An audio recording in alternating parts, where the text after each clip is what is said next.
Yeah. First and 10. That's the new new intro. Yeah.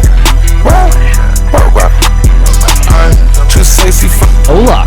too sexy for your pod. Too sexy for Ranking too sexy for the draft. too sexy for that. Yeah, yeah. I'm too sexy for this. Too sexy for your pod. Too sexy for this pod. Yeah, yeah. I'm too sexy for too sexy for too sexy. Episode 5. Yeah. That's what I was supposed to say. I forgot. Yeah. that's my line. That's my line. Word. Okay, so we're in it. That was week 3 of the NFL season. Last week we had a great pod. It was super long, longest one yet. Didn't post it. I botched that one, but it'll be up. Hey, Toast was going public. You had a lot of work to do. Hey, but this isn't I'm a in. financial pod, okay? You know, Yeah. this is a fantasy Anyways, if you want to pod. listen to our financial pod, go to the Supreme Leader Financial Advice pod. Episode 1 airing tomorrow. Yeah. Oh man. Well, before we dive into the review of the matchups from last week, I think you had a note about the league performance so far. Yeah, so I just wanted to make a note on how things are shaping up for points that teams score and points that teams get scored against them. Now, right now, the top scorer is at 378, and that's Alex, or 377, that's Alex, through 3 weeks. And the lowest score is 314 at Haley. So right now, everybody's pretty close as far as scoring goes. About a 60-point gap there. So everybody's got decent teams, I'd say. However, where the real discrepancy comes in is the points against. So points that teams get scored against. So for instance, myself is at numero uno with a 418 points scored against. Now you might be thinking, wow, that sounds like a lot, and it's because it is. Now for contrast, the next closest one to me is Alex again, right up near the top. And that's about he's at 363. Quick math, maybe like a 50-point discrepancy. That's a big discrepancy considering the points for that you're scoring is like from the top to bottom is only 60 points. But lastly, let's keep this in mind that the lowest points against is the snake himself, Marcus. Oh man. He bit Christian McCaffrey's hamstring this past week and poisoned him. And the points against for him are 265. So that's about 150-point discrepancy from me to him. And guess what? He's 3-0, 3-0. Won all his Well, matches. no surprise there. I mean, when no one's putting up any points against you. Nope, not surprised at all. But yeah, a little bit salty over here. A lot bit salty. Well, but what this all tells me, these stats, is that things should or could change throughout the year, meaning that where we're standing now, like Lucas mentioned, like, oh, I don't have I got to be low for the points for. He's actually second. Second for the most points scored, but he's 1-2 right now. And same thing with Alex. All right. So what they're telling me is if things keep up like they are, his record should turn to the opposite direction. So he should go positive soon within the next few weeks. And then hopefully that means I can get a fucking win for once. Yeah, we'll see. Well, speaking of a win, you did win our bet last week. Our bet was that, not that anybody saw it, was that Dak Prescott would score more than Matt Stafford. That's what I thought. And Mab thought the opposite. Mm-hmm. Mab was correct. So I owe him 1 can. That goes to his tally. So currently 1 can is for me. 1 can is for you. Sounds like our other bet with Deontay and Juju is already going down the shitter because both of them are potentially out this week. So yeah, if they both miss the same amount of games, I'll keep the bet going. You know for sure. Yeah, no doubt. Yeah. Fournier. So, but you did Fournier. You did win that one. So at least you got something going for you. Yeah, I got one thing. I got a couple of liquid deaths. Nice. Yeah. Speaking of something that hasn't gone well for you. So last week, all your picks were wrong about who won what games. So let's go through here. We'll do a quick recap of last week, see who won what, and if who was correct. So all right. I like it. First thing was your own matchup there, where you played Presley. Mm-hmm. And wait, who did I pick? You picked yourself. Shit, I'm going the opposite this week. I learned my mistakes. Yeah, and I picked Prez, so I was correct on that. I told you to just go opposite me. Yep. Prez got a nice win there, second highest score on the week. Good for her. The next matchup Classic. was Marcus versus M. You took Marcus, I took M, so there's one for you there. I wasn't expecting Yeah, the snake to gotta do. stick with the snake. Gotta stick with him. I wasn't expecting it to be that ferocious. M, the lowest score on the season so far in that matchup. And then my matchup with Kara, we both picked myself and I lost. So we're both wrong there. I could have easily won if I started any other wide receiver that I've started so far, but I decided to take a risk. We don't need woulda, coulda, shoulda. So Hey, just saying, could have won. I had a lot of points on the bench available, you know. Zach's team played Mike. We both took Zach and he lost. Mike got him by 17 points. So wrong again there. And then Haley versus Olax. We both took Haley and we were both wrong. Olax is the highest score on the week. And Haley is the lowest score on the season so far. So that means we both tied at one correct pick out of 5. Hey. So not a loss. Let's go. Not a win either. So we're going to move on here. We're going to look at the matchups for this upcoming week, do a little, tinker advice for the team stuff. Tinker. And we'll keep rolling. We can start with my matchup with Olax this week, though, which is pretty important. Can we now? Two of the we are the top 2 scoring teams so far in the league. Yes. That means too much, but we are in 6th and 7th place, respectively. Regarding him being in first there, or ahead of me. I think the matchup is tight, but if you want to give advice to me, I'll give advice to Olax, and we'll. Yeah, I could. Well, do you want me to make my pick right now? Who I think is going to win? Oh, absolutely, yeah. I'm going to put this evil on you and choose your team. I hate that for the dub. I think I knew you would. That is mean. I'm going to put that evil on you.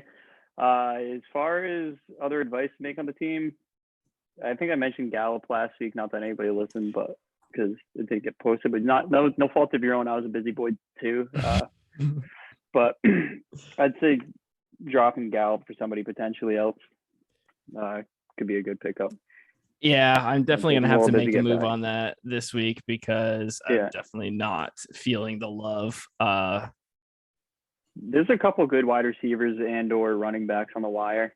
Like Cordero Patterson, like as weird as that sounds, he has been consistently putting up over 10 points a week for the first 3 weeks. Yeah, so he's kind of playing as that second running back right now, and it's kind of working out for him. I don't know the longevity of that, but yeah, I mean, it's definitely not something that I'm opposed to. I will consider making a move. I don't know. I'm not sure yet, but I made a couple pickups this past week, but yeah. It doesn't feel great, but it's just good to free up that or get someone in your roster that could potentially be useful. Yeah. Now. I need a new defense this week too, I think. So I have to make some moves. I'm not so sure. Yeah. But we'll see. You like Carolina against Dallas? Well, no, not necessarily, but they haven't done anything to show us that they are bad this year. I think this will be their first real test, though. Yes, I agree. Yeah. As far as Olax's team goes, I mean, each week that passes, I'm just surprised about how good his team is. But Mike Williams, honestly, really, really surprised me. He's doing very, very well so far. Vaguely. Yeah, and he just looks a lot better, like actual football wise. So that being said, I really don't think he should change his lineup too much. I mean, like, I really can't see like somebody on his bench making a bigger difference. I mean, I really can't even advise a change. I mean, maybe if you're a little wary about starting Denver defense against the Ravens, maybe, but that's all I was thinking. Yeah. Other than that, I mean, I like it. I'm with it. I think he's going to have a great week, and I'm picking him to beat me. Good answer. Good answer. Just going the opposite of me. Can't lose. Moving on. Let's go to the next matchup. All right. Who's that? That would be yours. Oh, all right. I'll tell you first and foremost, I'm going to choose Mike to beat me. I like how we're both playing one of them. Yeah, I'm trying to put that voodoo on Mike's team now. But You want to take my team? I'll take Mike's. Yeah. I do enjoy Mike's team. That's why I picked him to beat me. Very surprised with Brandon Cooks. I might look at changing out Washington D since they haven't done much this year, despite being completely overhyped. Playing Atlanta though. I just haven't seen it yet. That's my only thing. And then bench is fine. Can't fault it too much. So that's I don't have much to say there. Looking at the matchup, like statistically, I'm inclined to say that you'll probably get a win this week, just because it feels like that would be what would happen. When I'm looking at the teams, though, I think it's going to come down to like whether or not like Thielen still continue to have a better week than we all expect him to be this season. Like, does Cooks continue to still be like an actual wide receiver one? Like, does Saquon Barkley like continue to return to that form that we're expecting, or is he going to like come back and be real quiet about it? Do I really know? No. So whatever. So if I'm basing my picks off of that, it should be a week that you should win. I mean, I'm looking at all your matchups and I think that like they look pretty solid.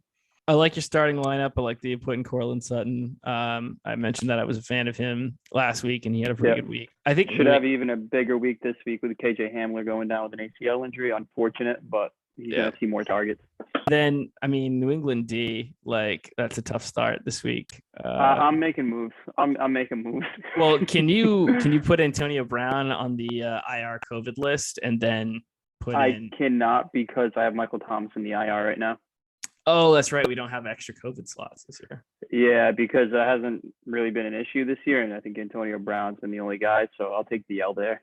I'm not going to change the rules for myself. Yeah, fair enough. That would be the only change I would make. I'm going to pick you. I just think that you'll pull it out this week. So, fingers crossed. Ooh. Hey. You by Supreme Leader Financial Podcast. We'll go Haley's matchup with M. Ooh, she's right now M's looking to get clobbered, but that's just because she doesn't have Christian McCaffrey replaced. Yeah, why don't you give her some advice? Well, Chuba Hubbard would be number one. For her to pick up. It's pretty simple. James White, you can drop him for all intents and purposes because it looks like he's going to be out for a good portion, if not the entire season. Well, you might as well just drop Gus Edwards and then put James White in your IR for now. Drop Gus Edwards. So I forgot about that one. You can drop Gus Edwards, put Christian McCaffrey in the IR, drop James White. Let's pick up two people right now. Pick up two people off waivers.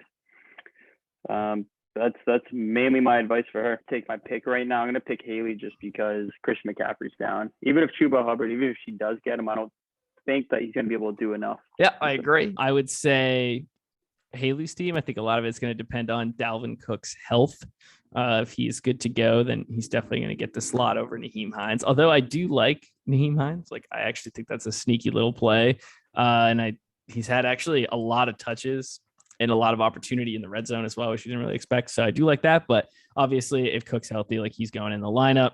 Other than that, I think you're probably, I mean, if Higgins is in, probably still going to leave him on the bench this week because, I don't know, I feel like Pittsburgh had to throw over 50 passes last week to compete with the Bengals. I think they're going to have to throw at least 40 to compete with the Packers.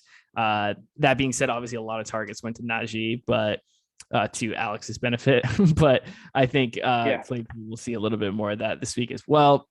Also, Julio Jones might be having a health issue, so that might warrant putting Claypool into Julio's spots, flexing Nyheim Hines, and then starting Cook if he's healthy. That would maybe be, a potential option as well. It also looks like AJ Brown is more of the injury concern there to me with a hamstring.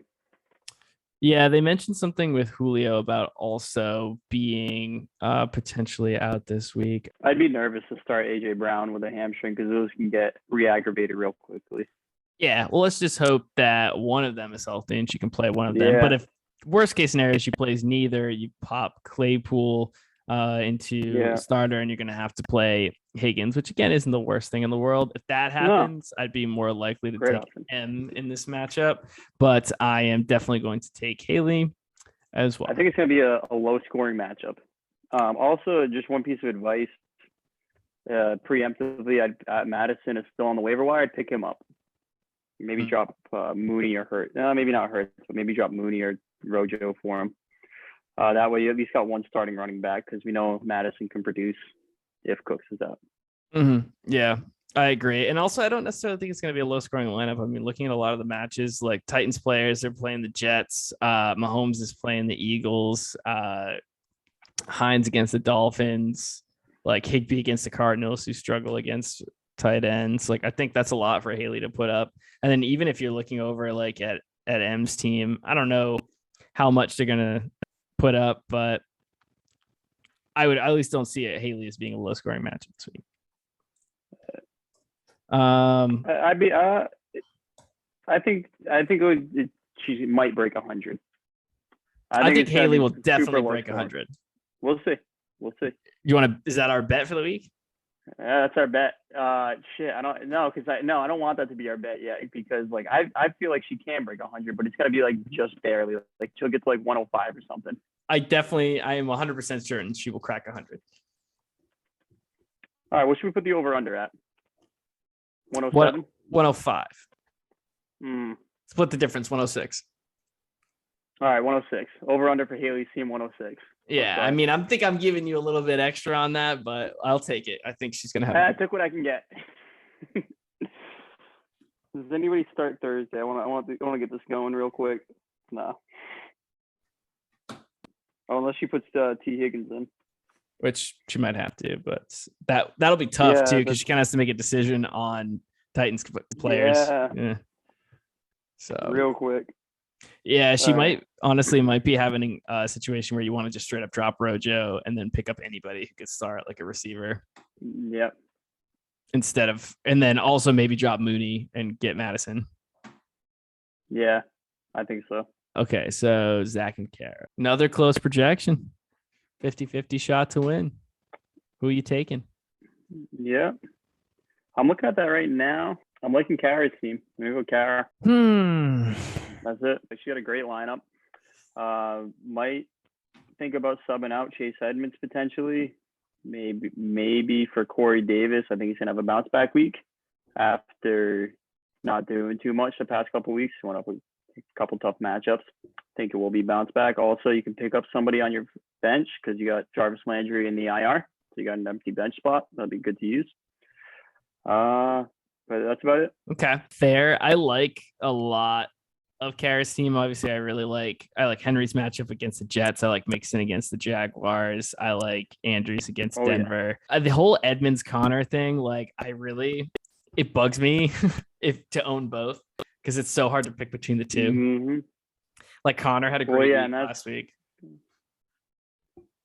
Yeah. Also, I just want to point out the Corey Davis thing. Even though he wasn't producing last week and the week before, he got 10 targets last week, which targets are usually indicative of points.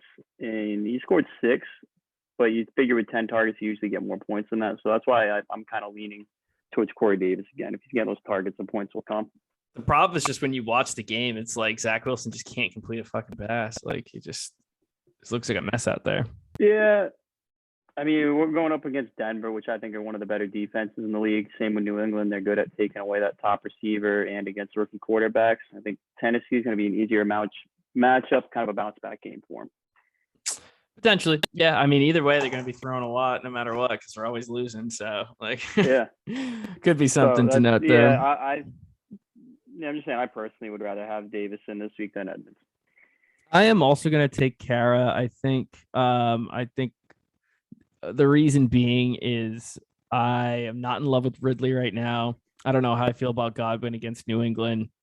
I think Jonathan Taylor is in more of a timeshare than we like to admit. I think Mike Davis is like a little disappointing because the Falcons are a little disappointing. Believe me, I know. I have Kyle Pitts and Patterson too.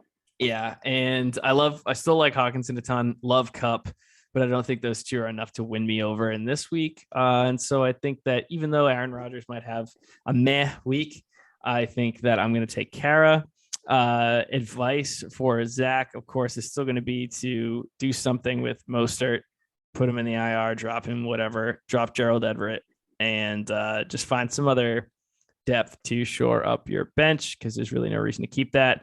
Other than that, I think he's in a fine spot.